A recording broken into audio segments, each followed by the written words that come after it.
বিভ্রান্তি ছড়িয়ে উন্নয়নে বাধা দেয়ার অপচেষ্টায় স্বাধীনতা বিরোধীরা। দেশ গঠনে ষড়যন্ত্রকারীদের থেকে দূরে থাকার আহ্বান প্রধানমন্ত্রীর। কোনো বিশৃঙ্খলা সহ্য না করার হুঁশিয়ারি। যারা ৭১-এ বিভ্রান্তি তৈরি করেছিল, যারা ২০০৮ সালে বিভ্রান্তি করেছিল, ঠিক একই সকল ব্যক্তি আজ আবার এসে ২০২৬ সালে বিভ্রান্তির চেষ্টা করছে। আমরা নিজেদেরকে সতর্ক রাখবো যাতে আর কেউ এই দেশে বিশৃঙ্খলা তৈরি করতে না পারে। যশোরে খাল খনন ও হাসপাতালের নির্মাণ কাজ উদ্বোধন। নারীদের এলপিজি কার্ড ও বন্ধ কারখানা দ্রুত চালুর ঘোষণা। ফ্যামিলি কার্ড পৌঁছে দিচ্ছি, সেরকম আরেকটি কার্ড দিতে যাই, সেটি হবে এলপিজি কার্ড। দেখছিলেন প্রধান শিরোনাম। রাতের সময়ের সঙ্গে আছি আমি সাইফুল রুদ্র। এবার অন্যান্য শীর্ষ সংবাদ। আগামী সপ্তাহ থেকে কমবে লোডশেডিং। ৫ বছরে ১০,০০০ মেগাওয়াট সৌরবিদ্যুৎ উৎপাদনের লক্ষ্য সরকারের। জ্বালানি তেল আমদানিতে বাড়তি খরচ $2 বিলিয়ন। করোনার চেয়েও ৬ থেকে ৮ গুণ বেশি ছড়াচ্ছে হাম। প্রাণ গেল আরও ৫ শিশুর। হাসপাতালে ভর্তি ১৪৫০। টিকায় মৃত্যু কমলেও নিয়ন্ত্রণে আসছে না সংক্রমণ। জেল খাটার অভিজ্ঞতা নিতে শিশুকে হত্যা। নারায়ণগঞ্জে হেফাজতে কিশোর গ্যাংয়ের ৬ সদস্য। গৃহকর্মী সেজে চেতনানাশক খাইয়ে একের পর এক চুরি। বৃদ্ধার মৃত্যুর পর পড়ল ধরা।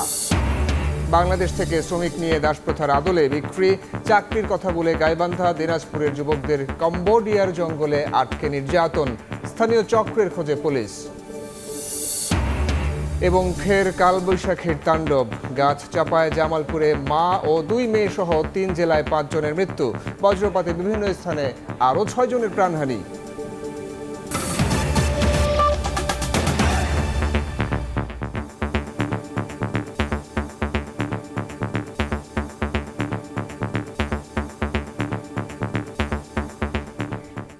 বিভ্রান্তি ছড়িয়ে উন্নয়ন কাজে বাধা দেয়ার অপচেষ্টা করছে স্বাধীনতা বিরোধীরা। দেশ গঠন করতে এই চক্র থেকে দূরে থাকার আহ্বান জানিয়েছেন প্রধানমন্ত্রী তারেক রহমান। বিকেলে যশোরে জনসভায় তিনি আরও বলেন, বিএনপি জুলাই হত্যাযজ্ঞের বিচার চাইলেও স্বৈরাচারদের ক্ষমা করে দিয়েছিল একটি দল। এখন আবার বিতাড়িতদের সঙ্গে গোপন বৈঠক করছে তারা। সরকার প্রধান বলেন, দেশে আর কাউকে বিশৃঙ্খলা তৈরির সুযোগ দেওয়া হবে না। মিজানুর রহমানের ক্যামেরায় ইমরুল আহসানের রিপোর্ট।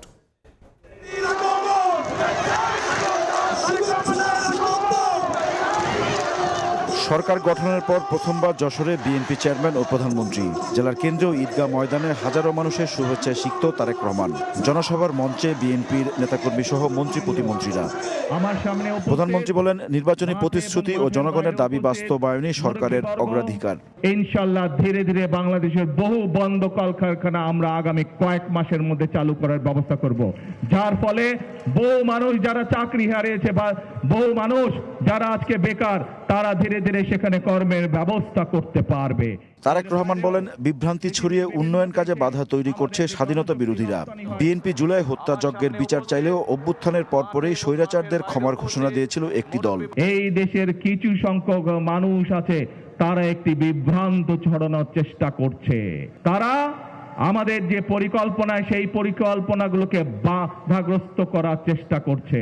৫ তারিখের পরে বিএনপি পরিষ্কার বলেছে, জুলাই আগস্ট মাসে যারা মানুষ হত্যা করেছে তাদের আইনের বিচার হতে হবে। কিন্তু আমরা দেখেছি ৫ তারিখের পরে কেউ কেউ বলেছিল আমরা সবাইকে মাফ করে দিলাম, বলেছিল না?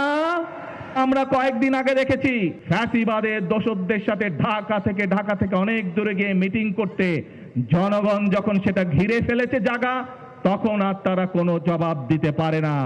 সবাইকে সতর্ক থাকার আহ্বান জানিয়ে বিএনপি চেয়ারম্যান ও প্রধানমন্ত্রী বলেন, বিভ্রান্তিকারীরা আর দেশের শান্তি বিনষ্ট করতে পারবে না। দেশের মানুষকে কেউ দাবিয়ে রাখতে পারবে না বলেও কড়া বার্তা দেন তারেক রহমান। আমরা নিজেদেরকে সতর্ক রাখবো যাতে আর কেউ এই দেশে বিশৃঙ্খলা তৈরি করতে না পারে। জনগণের শান্তি নষ্ট করে ১৭৩ দিন হরতাল করবে, সেই সুযোগ আমরা কাউকে দিব না। এবং বিভিন্ন রকম জুজিবুরির ভয় দেখিয়ে বাংলাদেশের মানুষকে পিছিয়ে রাখা যাবে না, বাংলাদেশের মানুষকে দাবিয়ে রাখা যাবে না। জুলাই সনদের প্রতিটি অক্ষর সংসদে পাশ করা হবে বলে জানান সরকার প্রধান। যশোরের মানুষের ভাগ্য উন্নয়নে নানা প্রতিশ্রুতি দিলেন প্রধানমন্ত্রী। একই সাথে বললেন, তার সরকার সারা দেশে উন্নয়নের সুষম বণ্টনে বিশ্বাসী, গড়তে চান আকাঙ্ক্ষিত বাংলাদেশ। প্রতিশ্রুতির বাস্তবায়নে জনগণের সমর্থন চাইলেন তিনি। ইমরুল হাসান, সময় সংবাদ, যশোর। এ নিয়ে আলোচনার জন্য স্টুডিওতে আছেন সহকর্মী আহমেদ সালেহীন। যাচ্ছি তার কাছে। সালেহীন, আপনাকে স্বাগত জানাই আমাদের আজকের আলোচনায়। আপনি রিপোর্টটি দেখছিলেন, আমিও দেখছিলাম যে যশোরের জনসভায় তারেক রহমান বেশ কিছু গুরুত্বপূর্ণ কথা বলেছেন। ও তার একটি অভিযোগ আছে যে বিভ্রান্তি ছড়িয়ে উন্নয়নে বাধা দেওয়ার চেষ্টা করছে স্বাধীনতা বিরোধীরা। সেই সঙ্গে তারা যদি কোনো বিশৃঙ্খলা তৈরির চেষ্টা করে সেক্ষেত্রে বিএনপি সেই সুযোগটা তাদেরকে দেবে না। এই সহ নানান ধরনের আলোচনায় আজকে এসেছে, সেগুলো একটু জানতে চাই আপনার কাছে। রুদ্র, আপনাকে ধন্যবাদ। আপনি যেটা বলছিলেন আসলে যে আজকে একদিনের একটি সফরে যশোরে গিয়েছিলেন প্রধানমন্ত্রী তারেক রহমান, এবং সেখানে গিয়ে কিন্তু বেশ কিছু উন্নয়ন প্রকল্প যেমন উদ্বোধন তিনি করেছেন, একই সঙ্গে তিনি রাজনৈতিক বক্তব্য কিন্তু তার মুখ থেকে এসেছে। বিশেষ করে যারা বিভ্রান্ত ছড়াচ্ছেন এবং দেশে অস্থিতিশীল পরিবেশ তৈরি করার চেষ্টা করছেন তাদেরকে একটু হুঁশিয়ারি দিয়ে তিনি বলেছেন যে আর বিভ্রান্তি করার সুযোগ আসলে দেওয়া হবে না। এই ধরনের বক্তব্য যে আপনি যেমন বলছিলেন, আমরা একটা ফটোকার্ড দেখতে চাই আমরা, যেখানে আমরা কিছু পয়েন্ট নোট করেছি তার বক্তব্যের ভিতর থেকে। যেমন যশোর জনসভায় তারেক রহমান বলেছেন যে বিভ্রান্ত ছড়িয়ে উন্নয়নে বাধা দিচ্ছে স্বাধীনতা বিরোধীরা। এইটা বিষয় বলতে চাই যে বিশেষ করে তিনি জামাতকে ইঙ্গিত করে আসলে কথাটা বলেছেন যে গত 2 মাস সরকারের অতিবাহিত হয়েছে সরকার গঠনের পর, এবং তারা এরপর থেকে নানা ধরনের বক্তব্য দিচ্ছেন, বক্তব্য বিবৃতিতে তারা যে ধরনের কথাগুলো আসছে সেটা তাতে করে আসলে অস্থিতিশীল পরিবেশ তৈরি হচ্ছে, এরকম একটা দাবি কিন্তু বিএনপি এবং সরকারের পক্ষ থেকে কিন্তু বারবার কিন্তু বলা হচ্ছিল। সেই বিষয়টা কিন্তু তিনি আবারও বলেছেন, এবং এই বিভ্রান্ত না ছড়ানোর বিষয়ে বারবারে কিন্তু তিনি জানিয়েছেন, জনগণকে সতর্ক থাকার কিন্তু আহ্বান তিনি জানিয়েছেন তারেক রহমান। এবং এরপরে যদি দেখতে চাই যে দেশে কোনো বিশৃঙ্খলা তৈরির সুযোগ দেবে না বিএনপি, এখানে কিন্তু একটু হার্ড লাইনে তিনি কথা বলেছেন যে দেশে আর কখনোই কোনোভাবে বিভ্রান্ত ছড়িয়ে কেউ যদি বিশৃঙ্খলা তৈরি করতে চায় সেই সুযোগ আর বিএনপি বা এই বর্তমান সরকার তারেক রহমান সরকার সেটি দিবে না। একই সঙ্গে তিনি কিন্তু পুরনো একটি কথা মনে করিয়ে দিয়েছেন, 1996 সালে যে সরকার বিরোধী আন্দোলন হয়েছিল, সেখানে 173 দিন হরতাল হয়েছিল। তিনি কিন্তু সেটিও বলেছেন যে 173 দিন হরতালের মতো কিন্তু সুযোগ কিন্তু আর দেওয়া হবে না। একই সঙ্গে জুজুবড়ির ভয় দেখিয়ে জনগণকে বিভ্রান্ত করা যাবে না, জনগণকে দাবিয়ে রাখা যাবে না, এই বক্তব্য কিন্তু তারেক রহমান তার এই বক্তব্যে শুনছিলেন যে তিনি সেটা বলেছেন। এরপর আমরা যাবো যে গৃহিণীরা পাবেন এলপিজি কার্ড, চালু হচ্ছে বন্ধ কারখানা।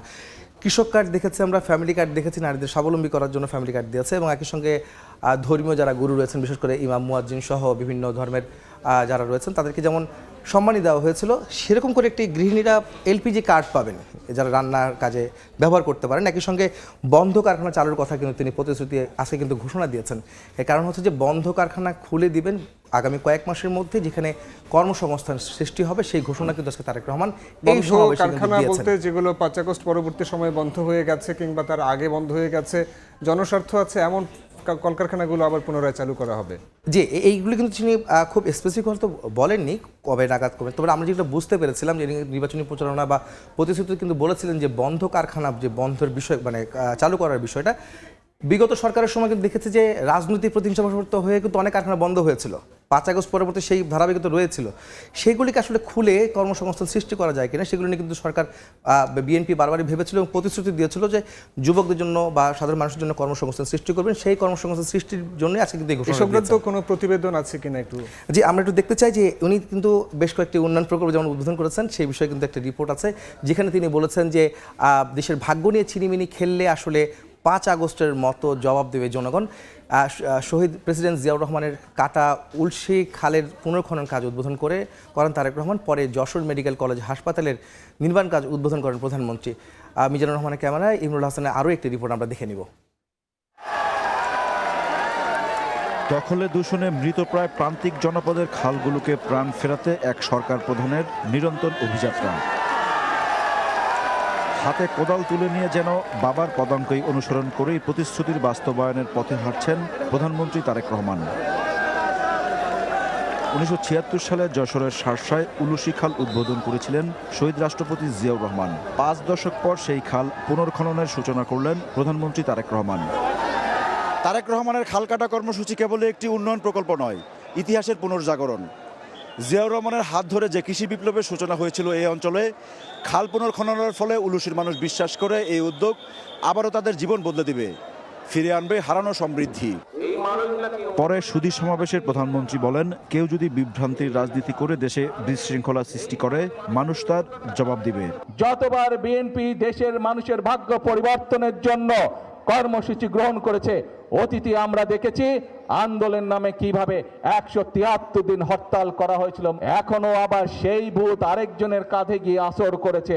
বাংলাদেশের মানুষের ভাগ্য নিয়ে কেউ যদি চিনিমিনি খেলতে চায়, ইনশাল্লাহ 5 তারিখে যেভাবে বাংলাদেশের মানুষ জবাব দিয়েছে, ভবিষ্যতে বাংলাদেশের মানুষ ইনশাল্লাহ সেভাবেই জবাব দেবে। জুলাই সনদ ও গণভোট নিয়ে একটি গোষ্ঠী মানুষকে বিভ্রান্ত করছে উল্লেখ করেন তারেক রহমান। পাশাপাশি মধ্যপ্রাচ্য যুদ্ধ পরিস্থিতিতে সৃষ্ট সংকট মোকাবেলায় ধৈর্য ধরার আহ্বান জানান। কোন ব্যক্তি, কোন রাজনৈতিক দল আজকে আমরা দেখতে চাচ্ছি যে গণভোট হয়ে গিয়েছে, সেই গণভোটের রায়কে ভিন্ন খাতে তারা প্রবাহিত করতে চাচ্ছে এবং সমগ্র দেশে একটি বিভ্রান্তি তৈরি করতে চাচ্ছে। যারা গণভোটের রায়কে ভিন্ন খাতে প্রবাহিত করতে চায়, যারা জুলাই সনদের অর্থ ভিন্নভাবে তাদের নিজেদের রাজনৈতিক স্বার্থ হাসিলের জন্য উপস্থাপন করতে চায়, এরা বিশৃঙ্খলা সৃষ্টি করতে চায়। এই বিশৃঙ্খলা যদি সৃষ্টি করতে পারে, তারা সকল কর্মসূচি ব্যাঘাত হবে। এই বিশৃঙ্খলারা যদি আশকারা পায়, প্রিয় ভাই বোনেরা, জনগণের কর্মসূচি ব্যাহত না হয়, সেই জন্য জনগণকে সতর্ক থাকতে হবে। মেয়েদের অবৈতনিক শিক্ষার ডিগ্রি পর্যন্ত করার ঘোষণা দেন সরকার প্রধান। বলেন, কৃষক কার্ড, ফ্যামিলি কার্ড সহ মানুষের জন্য বিভিন্ন কর্মসূচি বাস্তবায়ন করছে তার সরকার। শীঘ্রই এলপিজি কার্ড চালু করা হবে বলেও জানান তিনি। শুধু মেয়েদের শিক্ষা ব্যবস্থা আমরা ডিগ্রি পর্যন্ত ফ্রি করব না, একই সাথে আমাদের যে মেয়েরা ভালো রেজাল্ট করতে পারবে তাদের জন্য আমরা উপবৃত্তিরও ব্যবস্থা করব সরকার থেকে, যাতে করে তারা আরো উচ্চতর শিক্ষা লাভ করতে পারে। সারা দেশের মায়েদের কাছে আমরা যেরকম ফ্যামিলি কার্ড পৌঁছে দিচ্ছি, সেরকম আরেকটি কার্ড দিতে যাই, সেটি হবে এলপিজি কার্ড, এলপিজি গ্যাস। এটি আমরা মা বোনদেরকে পৌঁছে দিব। পরে যশোর 500 শয্যার মেডিকেল কলেজ হাসপাতালের নির্মাণ কাজের উদ্বোধন করেন প্রধানমন্ত্রী। বলেন, স্বাস্থ্যসেবাকে মানুষের দোরগোড়ায় পৌঁছে দিতে কাজ করছে তার সরকার। যেটিকে আমরা বাস্তবায়নের চেষ্টা করব, সেটি হচ্ছে প্রিভেনশন।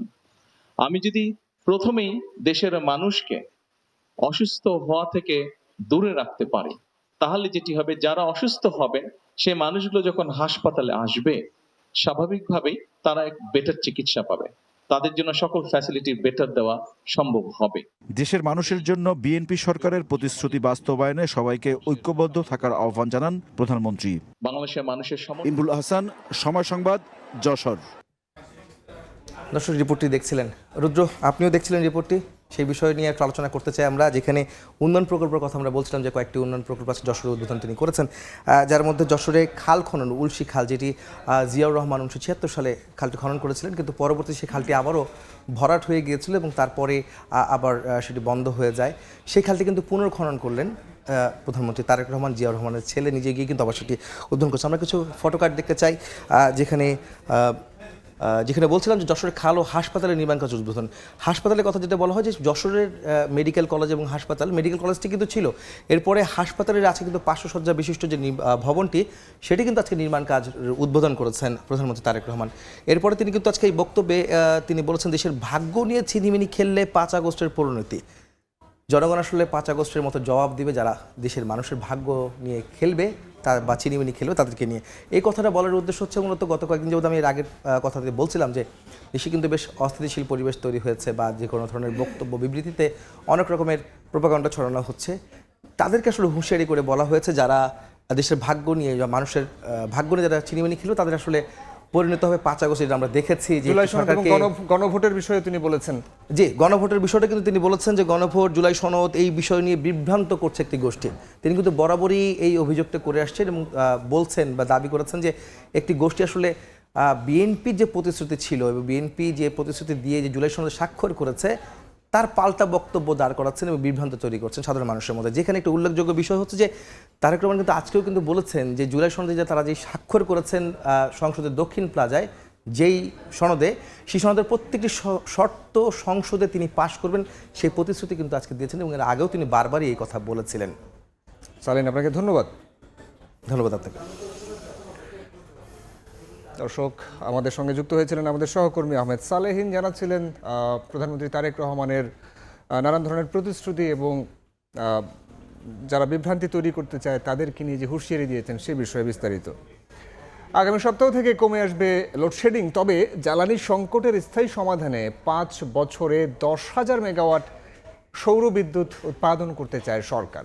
সিপিডির আলোচনায় বিদ্যুৎ, জ্বালানি ও খনিজ সম্পদ মন্ত্রী আরও জানান, ইরান যুদ্ধের কারণে জ্বালানি তেল আমদানিতে বাড়তি খরচ পৌঁছেছে $2 বিলিয়ন। মধ্যপ্রাচ্য যুদ্ধের প্রভাবে ডিজেল এলপিজি সংকটে যখন শিল্পে ব্যাহত হচ্ছে উৎপাদন, তখন একই কারণে বন্ধের পথে দেশের তেলচালিত বিদ্যুৎ কেন্দ্রগুলো, যার প্রভাবে বেড়েছে লোডশেডিং। এমন বাস্তবতায় আলোচনায় এসেছে নবায়নযোগ্য জ্বালানির প্রয়োজনীয়তা। সিপিডি আয়োজিত সভায় সৌর বিদ্যুৎ সহ বিকল্প জ্বালানি খাত শক্তিশালী করতে কর ছাড় ও বিনিয়োগে সরকারি নীতি সহায়তার দাবি জানান অংশীজনরা। এইচআরসি কোডের একটা ইস্যু আছে। আই থিংক ব্যাটারিতে এইচআরসি কোডটা সিম্পলিফাইড না।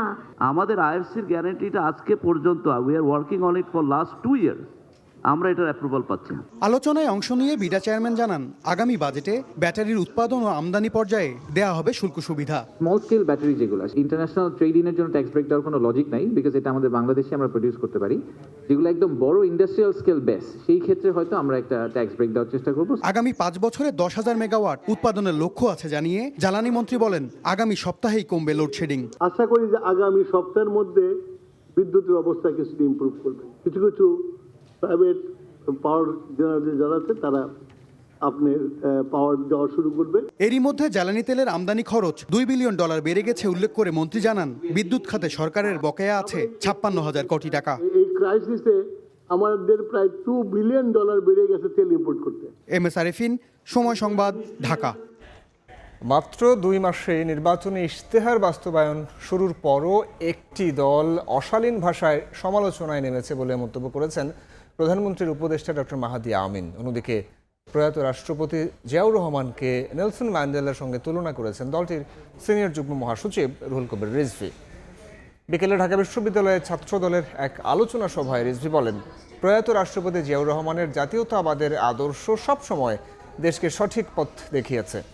এ সময় প্রধানমন্ত্রীর উপদেষ্টা ডক্টর মাহাদি আমিন বলেন, জনগণের ক্ষমতায় বিশ্বাসী বিএনপি সরকার কোনো নির্দিষ্ট দেশের আনুকূল্য চায় না। প্রধানমন্ত্রী তারেক রহমানের সমালোচনাকারীদের উদ্দেশ্যে তিনি বলেন, বাক স্বাধীনতা মানেই অশালীন ভাষার ব্যবহার নয়। গত 2 মাসে তিনি নির্বাচনী ইশতেহারের আলোকে যেভাবে প্রতিটা বাস্তবায়ন করছেন, বাংলাদেশের ইতিহাসে সেটি নজিরবিহীন। একজন জনগণের ভোটে নির্বাচিত গণমানুষের ভালোবাসার প্রধানমন্ত্রীকেও এভাবে অবজ্ঞা বা আক্রমণাত্মক ভাষায় কথা বলা যায়, এটি নজিরবিহীন। আমরা বাক স্বাধীনতা বলতে কি বুঝি? অশালীন আচরণ করা কি বাক স্বাধীনতা? বাংলাদেশি জাতীয়তাবাদ হচ্ছে সেই কম্পাস যেখানে আমাকে নির্দিষ্ট একটা ল্যান্ডে পৌঁছানোর গন্তব্য এবং গতি দেয়।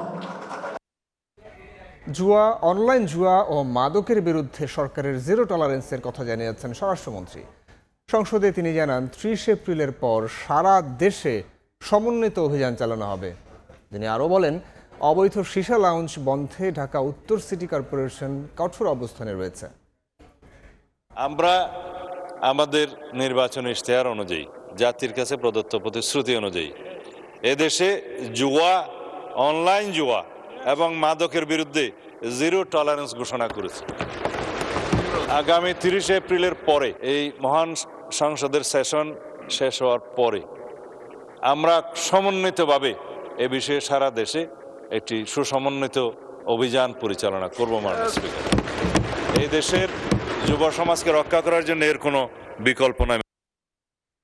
জেল খাটার অভিজ্ঞতা নিতেই ফুল বিক্রেতার শিশুকে ছুরিকাঘাতে হত্যা, লাশ ফেলে দেয় পরিত্যক্ত বাড়ির ময়লার স্তূপে। নারায়ণগঞ্জের ফতুল্লার এই ঘটনায় কিশোর গ্যাংয়ের 6 সদস্যকে হেফাজতে নেয়ার পর ব্রিফিংয়ে এই তথ্য জানিয়েছে পুলিশ।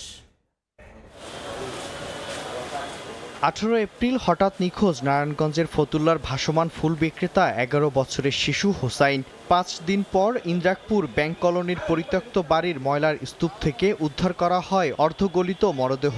থানায় মামলার পর এক কিশোরকে গ্রেফতার করে পুলিশ।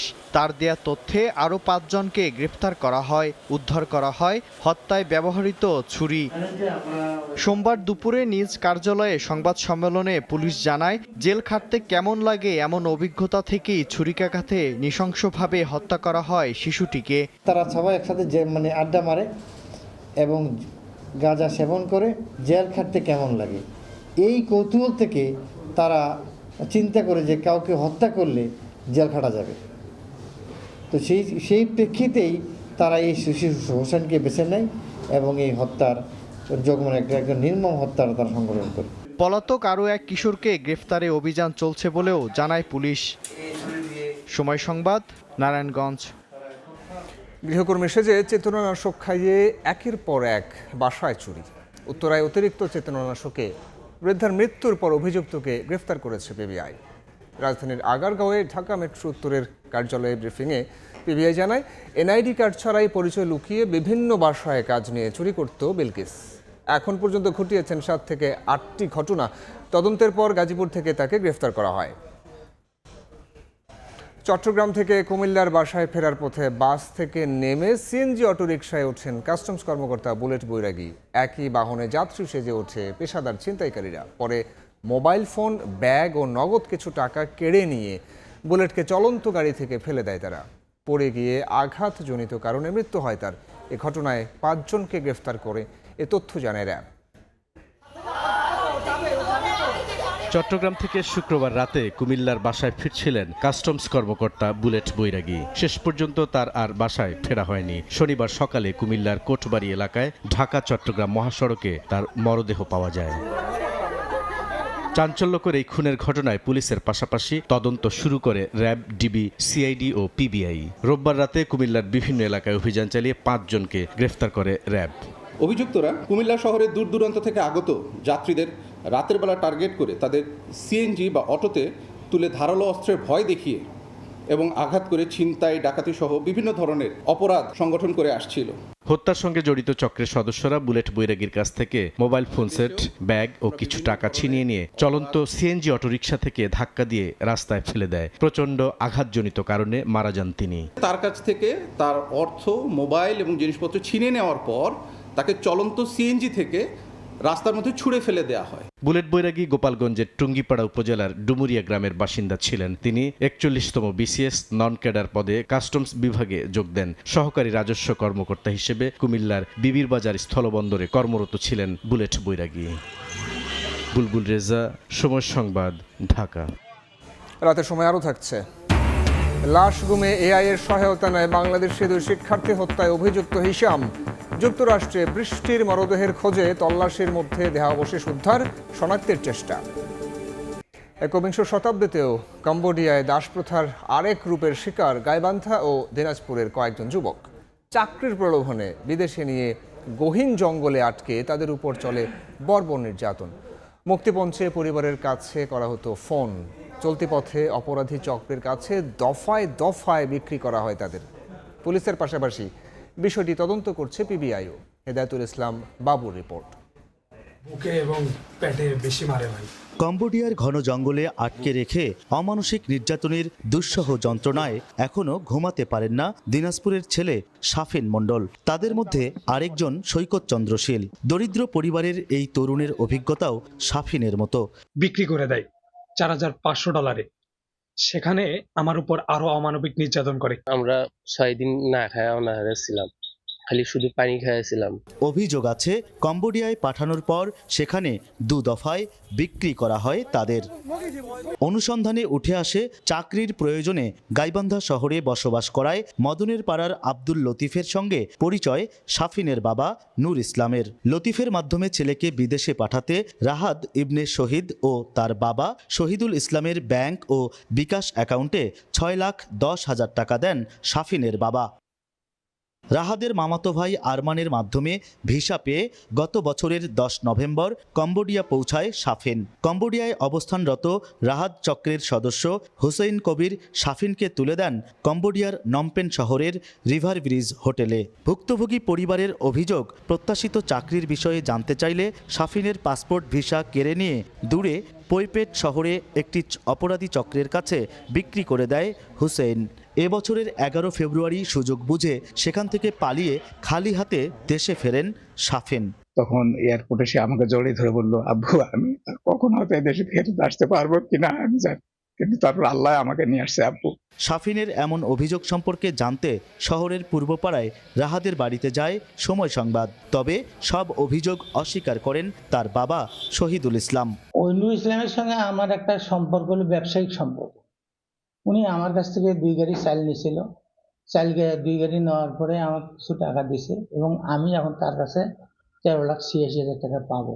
রাহাত বর্তমানে নতুন রাজনৈতিক দল এনসিপির গাইবান্ধা জেলার ভারপ্রাপ্ত সদস্য সচিব। বিষয়টি সমাধানের নামে তালবাহানা করলে দিনাজপুরে মানব পাচার অপরাধ দমন ট্রাইব্যুনালে মামলা করেন শাফিনের বাবা নূর ইসলাম। প্রবাসে এই নির্যাতনের শিকার হয়ে থাকে, অবশ্যই আমরা আইনানুগ ব্যবস্থা গ্রহণ করব। যে আমরা আরো তদন্ত করতে হবে, করে আমরা মামলার সঠিক তথ্য বের করে আমরা দ্রুতই এর রিপোর্ট দাখিল করব। ভুক্তভোগীদের অভিযোগ, কম্বোডিয়ায় চাকরি দেওয়ার নামে এই তরুণ যুবকদের প্রত্যেকের কাছে 5.5 লাখ থেকে 8 লাখ টাকা পর্যন্ত নিয়েছে রাহাত ও তার বাবা। হেদায়েতুল ইসলাম বাবু, সময় সংবাদ, গাইবান্ধা। করোনার চেয়ে 6 থেকে 8 গুণ বেশি সংক্রামক হাম, একথা জানিয়ে চিকিৎসকরা বলছেন টিকাদানে মৃত্যু কমলেও নিয়ন্ত্রণে আসছে না সংক্রমণ। এদিকে 24 ঘন্টায় প্রাণ গেছে আরও 5 শিশুর। হাসপাতালে নতুন করে ভর্তি হয়েছে 1450 জন। বাবার সঙ্গে খেলায় মেতেছে 5 মাস বয়সী মুহিউদ্দিন। হামের থাবা থেকে রেহাই পেয়ে এবার তার বাড়ি ফেরার পালা। উদ্বেগ কাটিয়ে হাসি ফুটেছে বাবা আনিসুল হকের মুখে। ও যে হাসতেছে, খেলতেছে, খুব ভালো লাগতেছে, আলহামদুলিল্লাহ। এর চাইতে ভালো আমার কাছে আর কি। মহিউদ্দিনের মতো এমন অনেক শিশুই সুস্থ হয়ে বাড়ির পথে। তবে এখনও অনেকে হামে আক্রান্ত হয়ে ভর্তি হচ্ছে মহাখালীর ডিএনসিসি হাসপাতালে। খেতে না পারা, চোখে মুখে র্যাশ বাড়িয়ে দিচ্ছে বাবা মায়ের দুশ্চিন্তা। 1 সপ্তাহ ধরে জ্বর, হালকা 4 দিন ধরে হাম এগুলো গায়ে দেখে কালকে আমরা ভর্তি করছি। কাশি, বমি, কোনো খাবার বাহিরের খাইতেছে না, আর লাল লাল রেশ বেরিয়েছে। জ্বর কমতেছে না, পরে সাথে বমি, বাথরুম, কাশিও ছিল। হাসপাতালে ভর্তি হওয়া বেশিরভাগ শিশুর বয়স 9 মাসের কম। অপুষ্টির কারণে আক্রান্তদের অনেকের জটিলতা বাড়ছে বলে জানিয়েছেন চিকিৎসকরা। করোনা ভাইরাসের চেয়ে এটা কিন্তু প্রায় 6 থেকে 8 গুণ বেশি সংক্রামক, এবং এটা সবচেয়ে বড় একটা সমস্যা হচ্ছে বাচ্চাদেরই বেশি আক্রান্ত করে। মা নিজের শরীরে যদি হামের ইমিউনিটি না থাকে, মা যদি নিজেই অপুষ্ট থাকে, তার মানে তার বডিতে হয়তো টিকা নেওয়া ছিল, বাট সেই হামের টিকাটি তার শরীরে ইমিউনিটি তৈরি করতে পারেনি। তাহলে কিন্তু সে নিজের শরীরে যেখানে ইমিউনিটি নেই, সেখানে বাচ্চার শরীরে কিভাবে পাস করবে? হামে আক্রান্ত হয়ে শিশু মৃত্যুর সংখ্যাও বেশি। তাই চিকিৎসকরা বলছেন হামের টিকা দেওয়ার ক্ষেত্রে পরিবারের সদস্যরা যেন অবহেলা না করে। আয়েশা সিদ্দিক, সামিয়া, সময় সংবাদ, ঢাকা। জুন মাস থেকে 3য় টার্মিনালের ঋণের কিস্তি পরিশোধ শুরু করতে যাচ্ছে সিভিল এভিয়েশন, কিন্তু টার্মিনাল অপারেশনে আসতে সময় লাগবে আরও 1 বছর। যদিও ডিসেম্বরেই কার্যক্রম পরিচালনার লক্ষ্য সংস্থাটির। এভিয়েশন খাতের সাংবাদিকদের সঙ্গে বৈঠকে এসব জানান বেবিচক চেয়ারম্যান। বলেন 3য় টার্মিনালের গ্রাউন্ড হ্যান্ডেলিংয়ে থাকবে একাধিক প্রতিষ্ঠান। নির্মাণ কাজ শেষ অনেক আগেই। এবার চলতি বছর জুন থেকেই শাহজালাল আন্তর্জাতিক বিমানবন্দরের 3য় টার্মিনাল নির্মাণে ঋণের কিস্তি পরিশোধ করতে হবে বাংলাদেশ সরকারকে। প্রথম কিস্তি 800 কোটি টাকা দিলেও টার্মিনাল অপারেশন নিয়ে আসতে কাঠখড় পোহাতে হবে আরও বছরখানেক। সোমবার এভিয়েশন খাতের সাংবাদিকদের সংগঠন এটিজেএফপি সদস্যদের সঙ্গে বৈঠকে একথা জানান বেবিচক চেয়ারম্যান। অ্যারাউন্ড 1000 crore আপনি ধরতে রাখলে 1100-1000 কোটি টাকা 2056 সন পর্যন্ত আমাদের এই ঋণের চুক্তি দিতে হবে। বাট ফার্স্ট কিস্তিটা আমরা এখনো শুরু করিনি, বিকজ এটা শুরু হবে জুন থেকে। বৈঠকে 3য় টার্মিনাল নিয়ে নানা প্রশ্নের জবাবে সংস্থাটি জানায়, জাপানের প্রতিষ্ঠান সুমিতোর সঙ্গে চুক্তি হওয়া সহ টার্মিনালে সেবা চালু করতে সময় লাগতে পারে 6 থেকে 12 মাস। এটা চুক্তি হওয়ার পর ওরা টেস্টটা করে যে ফেল সেফ করে যেন এটা আবার কোনোভাবে ঝামেলা না দিতে পারে, সেটা করার পর তারপর আমরা এটা ফুললি অপারেশনাল করব। সেটা করতে আমার বিশ্বাস, এবং এভিয়েশন এক্সপার্টরা বলেন সেটা করতে 6 মান্থ প্লাস 6 মান্থ টু 1 ইয়ার আমরা আশা করছি। বেবিচক নিশ্চিত করেছে, এককভাবে বাংলাদেশ বিমান নয়, গ্রাউন্ড হ্যান্ডলিংয়ে বিশ্বমানের সেবার লক্ষ্যে যৌথভাবে কাজ করবে বিদেশি প্রতিষ্ঠানও। প্রথম দিন থেকে বিমানের সাথে একজন গ্রাউন্ড হ্যান্ডলার বিমানের সাথে একজন থাকবেন, এইটা আর কি। Mean to say that more competitive, more lucrative, more passenger facilitation, সেগুলো চিন্তা করে সেই লাইনে আমরা আগাচ্ছি। প্রায় 22,000 কোটি টাকা ব্যয়ে 3য় টার্মিনাল 2023 সালে আংশিক উদ্বোধন করা হলেও বাস্তবে চালু করতে পারেনি বিগত 2 সরকার। অংশীদারের সঙ্গে স্বার্থ ঠিক রেখে বর্তমান সরকার টার্মিনালের বন্ধ দুয়ার খুলে দিতে বদ্ধপরিকর বলেও জানায় বেবিচক। কাজল আব্দুল্লাহ, সময় সংবাদ, ঢাকা। এবার বাণিজ্যের সংবাদ।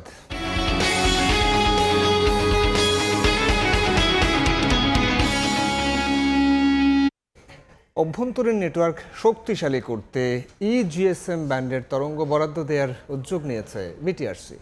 এর মধ্যে তরঙ্গ চেয়ে আবেদন করেছে রবি ও বাংলালিংক। শুভ খানের রিপোর্ট। তথ্য বিনোদনের খোরাক মেটানো থেকে শুরু করে গুরুত্বপূর্ণ যোগাযোগ সবকিছুই এখন মোবাইল নির্ভর। নেটওয়ার্কের মান শহরে খানিকটা ভালো হলেও প্রান্তিক পর্যায়ে দুর্বল। 2-4-5 মিনিট কথা বলার পরে আমার নেটওয়ার্ক বিচ্ছিন্ন হয়ে গেছে। নেটওয়ার্ক ঠিক মতো তো পাই না, রুমে গেলে পাই না, কথা বলতে হলে বাইরে যেতে হয়। এ অবস্থায় নেটওয়ার্ক ব্যবস্থা শক্তিশালী করার উদ্যোগ নিয়েছে বিটিআরসি। গ্রামীণফোনকে 700 মেগাহার্টজ ব্যান্ডে তরঙ্গ বরাদ্দ দেওয়ার ধারাবাহিকতায় এবার ইজিএসএম ব্যান্ডে তরঙ্গ চেয়ে আবেদন করেছে রবি ও বাংলালিংক। নথিপত্রে দেখা যায় বর্তমানে বিটিআরসির কাছে বরাদ্দযোগ্য 8.4 মেগাহার্টজ ইজিএসএম তরঙ্গ রয়েছে। এর মধ্যে 3.4 মেগাহার্টজ করে 6.8 মেগাহার্টজ তরঙ্গ চেয়েছে রবি ও বাংলালিংক। তবে তার আগে পার্শ্ববর্তী দেশের ব্যবহৃত 850 মেগাহার্টজ ব্যান্ড এবং ইজিএসএম তরঙ্গের বাধা কতটুকু তা জানতে চায় অপারেটর দুটি। এরই প্রেক্ষিতে পরীক্ষামূলক 1 মাসের জন্য তরঙ্গ বরাদ্দ দিয়েছে নিয়ন্ত্রক সংস্থা।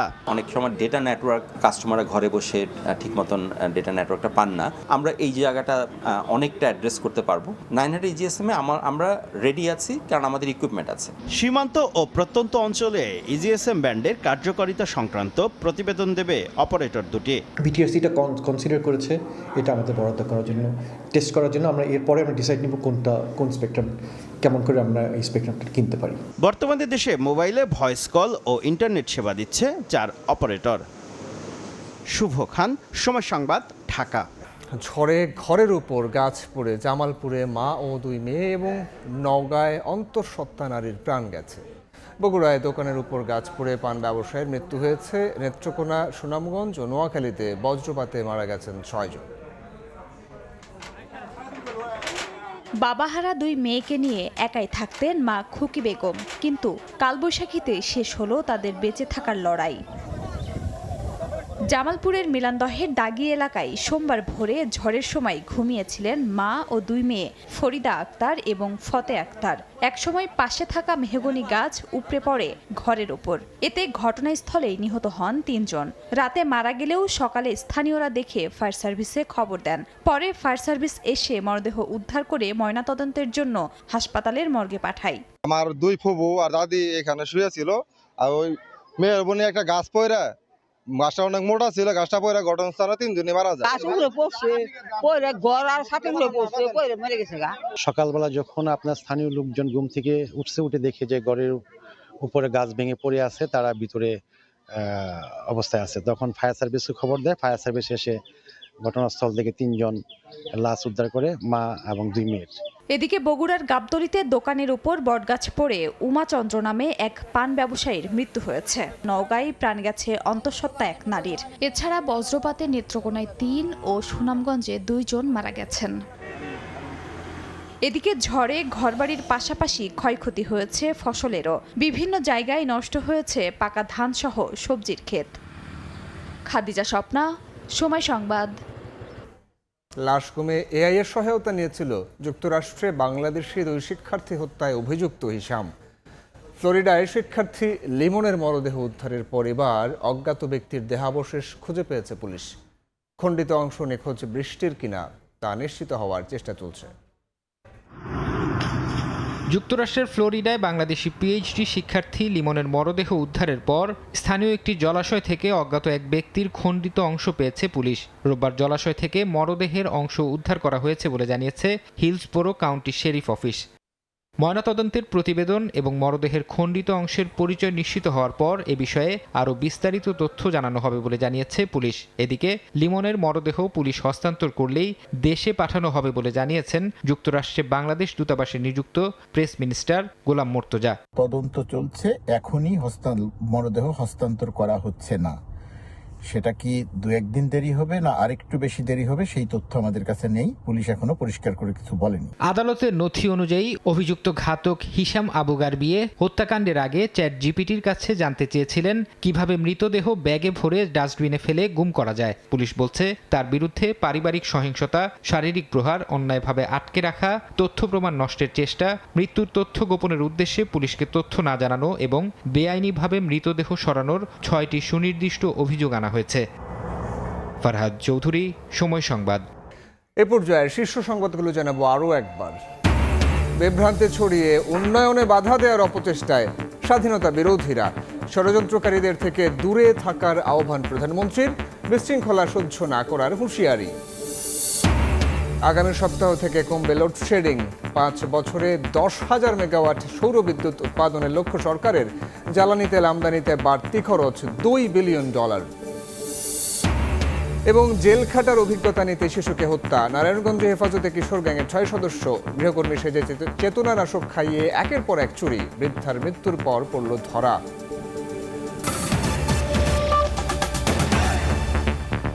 এ ছিল রাতের সময়ে। এরপর দেখবেন সম্পাদকীয়। সঙ্গে থাকুন সময়ের।